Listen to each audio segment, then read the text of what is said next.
नमस्कार साथियों, जीवामृत और बीजामृत को खेती में किस दिन प्रयोग में लेना चाहिए ताकि हमको सबसे बेहतर परिणाम मिले। और इस वीडियो के अंत में मैं ये भी एक जुगाड़ बताने वाला हूं कि अगर वही परिणाम आपको जल्दी चाहिए तो उसके लिए हमको क्या करना होगा। तो ये सब जानने के लिए वीडियो आप अंत तक जरूर देखें। मैं संकल्प शर्मा विदिशा मध्य प्रदेश से नर्मदा प्राकृतिक फार्म के यूट्यूब चैनल नेचुरल फार्मिंग में डीसी पर आपका फिर से स्वागत करता हूँ। वीडियो पसंद आए तो लाइक जरूर करें, शेयर करें, कॉमेंट करें और चैनल को अभी तक सब्सक्राइब नहीं किया तो चैनल को सब्सक्राइब जरूर करें और वो बेल आइकन को जरूर क्लिक करें ताकि आने वाली वीडियोस की नोटिफिकेशन आपको समय समय पर मिलती रहे। साथियों, organic farming research centre university of agriculture sciences Bangalore में एक स्टडी कंडक्ट की गई ये जानने के लिए कि जो कॉलोनी फॉर्मिंग यूनिट्स होती हैं, सरल भाषा में बोलूं तो जो सूक्ष्म जीवाणुओं की जो संख्या है वो जीवामृत और बीजामृत में किस दिन सबसे ज्यादा होती है ताकि उस दिन हम उनका प्रयोग करें और हमको खेती में सबसे अच्छा परिणाम मिले। ये जो स्टडी है इसको 5 भाग में डिवाइड किया गया, 5 ग्रुप्स में डिवाइड किया गया। Bacteria and fungi, nitrogen fixers, phosphorus solubilizers और एक्टिनोमाइसिट्स, ये 5 कैटेगरीज थी। और इस 5 कैटेगरीज में ये जानने की कोशिश की गई कि किस दिन सबसे ज्यादा सूक्ष्म जीवाणुओं की जो संख्या होती है। बीजामृत की स्टडी में यह पाया गया कि अगर आप आज बीजामृत बनाते हैं तो आज अगर आप उसका प्रयोग करते हैं तो सबसे ज्यादा जो सूक्ष्म जीवाणुओं की संख्या है वो पहले दिन होती है। इसका मतलब है कि बीजामृत अगर आप आज बनाएं तो उसको आज ही प्रयोग करें, दूसरे दिन भी आप इसका प्रयोग कर सकते हैं, तीसरे दिन भी आप इसका प्रयोग कर सकते हैं, लेकिन धीरे धीरे सूक्ष्म जीवाणुओं की जो संख्या है वो घटती जाएगी। तो अगर आपको सबसे बेहतर परिणाम चाहते हैं, बेस्ट रिजल्ट चाहते हैं तो बीजामृत को शुरुआती 2 दिन में आप बीजामृत से बीज उपचार करिए बीजों का, ताकि आपको सबसे बेहतर परिणाम मिले। कई साथियों ने सवाल किया था कि बीजामृत को कितने दिन तक हम प्रयोग में ले सकते हैं। देखिए, खराब तो वो 7 दिन बाद भी नहीं होगा। आप अगर उसको 10वें दिन भी यूज करेंगे तो भी आप उसको यूज कर सकते हैं, लेकिन जैसा मैंने बताया कि सूक्ष्म जीवाणु की या कॉलोनी फॉर्मिंग यूनिट्स है उसकी संख्या कम होती जाएगी। तो जितनी जल्दी आप इसका प्रयोग करेंगे उतना बेहतर परिणाम आपको मिलेगा।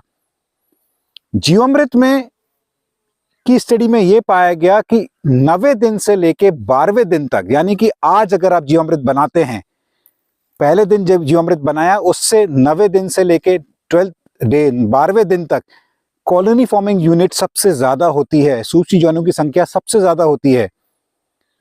और कई साथियों ने पूछा था कि ये जीवामृत को हम कब तक प्रयोग में ले सकते हैं। देखिए, जीवामृत अगर आप आज बना रहे हैं तो आप उसको आज भी प्रयोग में ले सकते हैं, आप उसको दूसरे दिन भी ले सकते हैं, तीसरे दिन भी ले सकते हैं, आप उसको 15वें दिन भी ले सकते हैं, 20वें दिन भी ले सकते हैं। हमको ये जानना जरूरी है कि किस दिन सबसे ज्यादा सूक्ष्म जीवाणुओं की संख्या है, उस दिन आप उसका प्रयोग करें।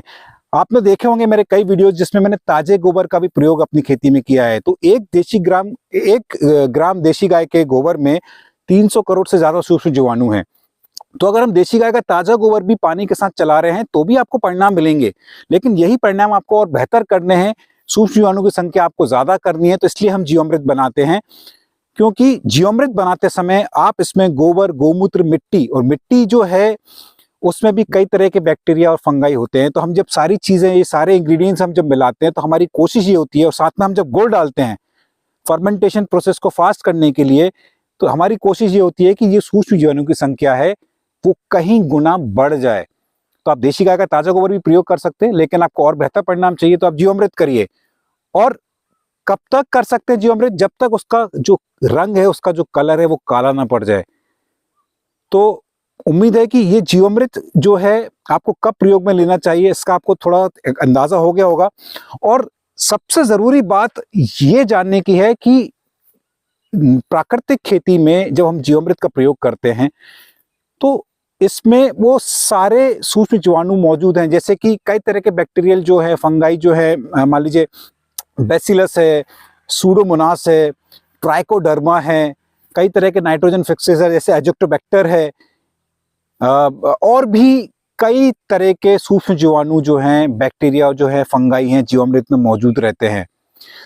साथियों, इस स्टडी से ये सिद्ध होता है कि एक जीवामृत जो है वो एक कंसोर्टिया, इतना एक एनरिच्ड कंसोर्टिया है, उसमें इतनी ताकत है कि जब आप इसमें गोबर, गोमूत्र, गुड़ और बेसन और जब मिट्टी डालते हैं तो आप कई सूक्ष्म जीवाणु का समावेश जीवामृत में कर रहे हैं। बीजामृत में भी आप वही प्रोसेस कर रहे हैं।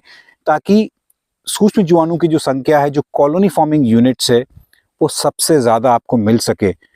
तो साथियों, ये जो जीवामृत है अपने आप में एक चमत्कार है। अगर आप लगातार अपनी खेती में इसका प्रयोग कर रहे हैं तो निश्चित तौर पर अगर आपकी खेती केमिकल फार्मिंग से अगर आप नेचुरल फार्मिंग में शिफ्ट कर रहे हैं, बहुत जल्दी आप अपनी मिट्टी का जो टेक्सचर है, उसकी जो संरचना है, वो आप बदल सकते हैं। और वो कितनी जल्दी बदल सकते हैं वो निर्भर करेगा कि आप कितनी मात्रा में पानी के साथ जीवामृत का प्रयोग अपनी खेती में कर रहे हैं। और जैसा कि वीडियो की शुरुआत में मैंने बताया था कि अगर यही परिणाम मान लीजिए आपको 90 दिन से लेके 12वें दिन में जो कॉलोनी फॉर्मिंग यूनिट्स आपको मिल रही हैं जीवामृत में, वही अगर आपको जल्दी चाहिए तो क्या करना पड़ेगा। कभी हमने ये सोचा है कि हम जीवामृत बनाते समय उसको रोज सुबह शाम घड़ी की दिशा में क्यों घुमाते हैं? साथियों, अगर हम नहीं घुमाएंगे तो उसका क्या परिणाम मिलेंगे? क्या जीवामृत बन के तैयार नहीं होगा? अगर आप उसको लकड़ी की सहायता से अगर आप उसको नहीं भी घुमाएंगे तो जीवामृत बनेगा, लेकिन उसको बनने में और ज्यादा समय लगेगा। क्योंकि ये घुमाने की जो प्रक्रिया है वो इसलिए जरूरी है ताकि हमारे सूक्ष्म जीवाणुओं को ऑक्सीजन सप्लाई हो सके, उनको हवा का संचार वहां हो सके जीवामृत में, इसलिए हम ये घुमाने की प्रक्रिया करते हैं। और इसके पीछे भी साइंस है।